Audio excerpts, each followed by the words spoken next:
it's like many things in life, you just kind of go down that path. My father was a boat builder and a shipwright and had a shop. And so when I was growing up, even from a little kid, I was always working in the shop, helping him clean up, or I'm supposed to clean up whatever he's done. So I learned a lot about tools, and I learned a lot about lining things up and, making wooden boats from the scratch. So that was something I grew up with and was very comfortable with. And there's nothing in medicine that's as close to woodworking as orthopedics perhaps is. And so I was not very interested in chemistry, and I was naturally more interested in surgery, doing things. And my wife said, we should do orthopedics. I was thinking of pediatric cardiac surgery. She says, you shouldn't do that. You should do orthopedics. And I didn't really know. And I said, oh, okay. So it was just like, oh, okay, I guess I'll do that. I did orthopedics at Los Angeles County General Hospital. That's University of Southern California.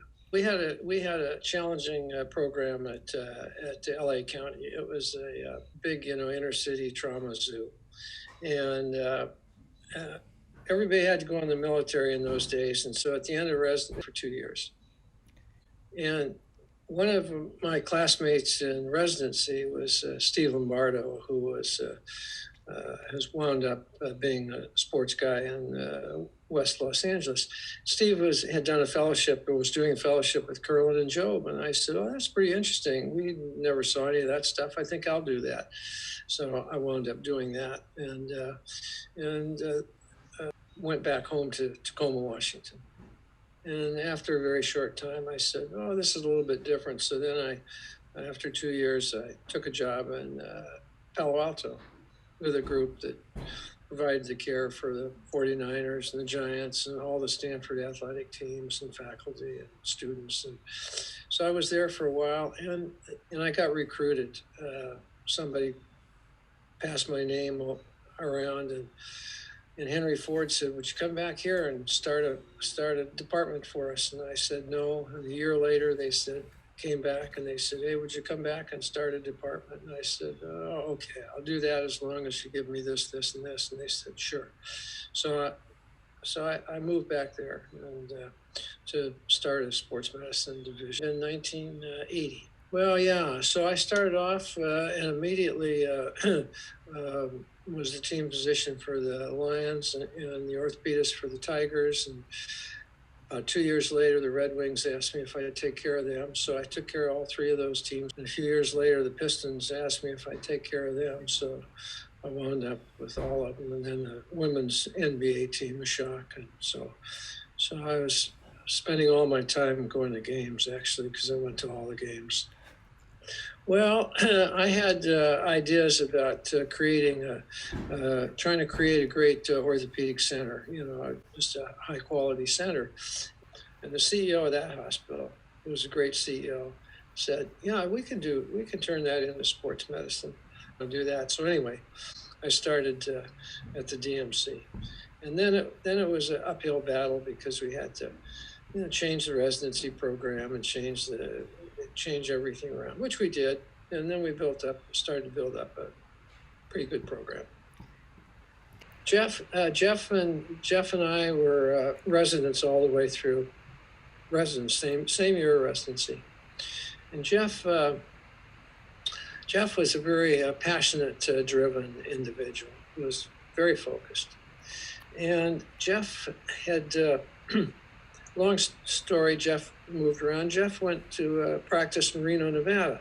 And after a few years, when I was doing a fellowship in Los Angeles, we were about 3-4 years out, he decided that he should do some fellowship in AO because that was his niche. It was a niche because we did that early on in residency, before it existed anyplace else. So Jeff went to Switzerland, and then when he came back, he didn't go back to Reno. He went down and joined a friend of his, Phil Spiegel, who was the chairman in University of South Florida. And he was very active and aggressive. But eventually, they had minor falling out because Jeff was on one direction and Phil was in another direction.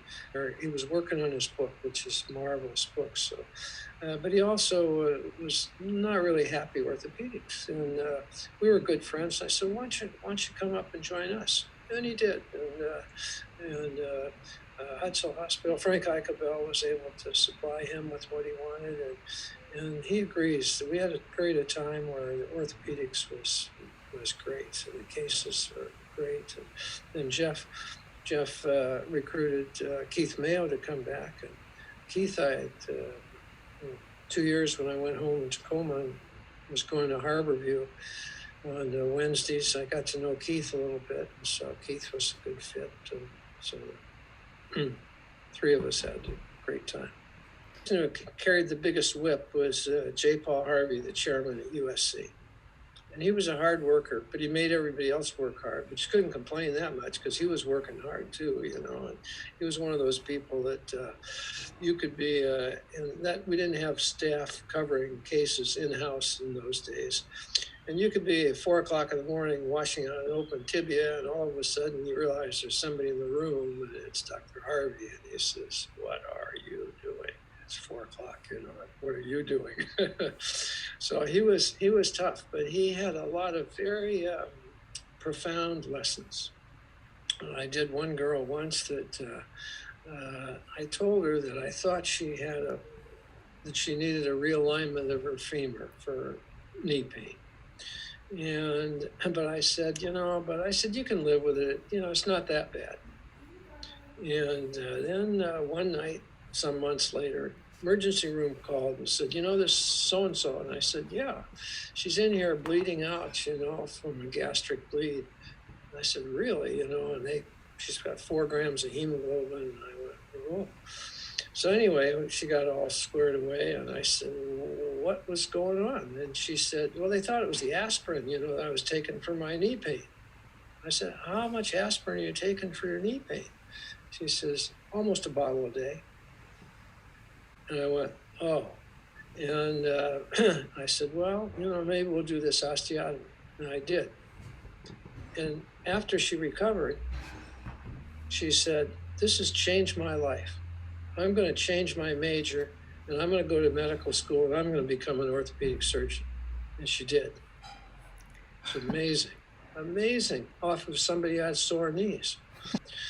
Well, at USC in the late 60s and early 70s, they were interested. There was somebody came from Switzerland, spent a year at USC, and kind of introduced the concept of rigid internal fixation.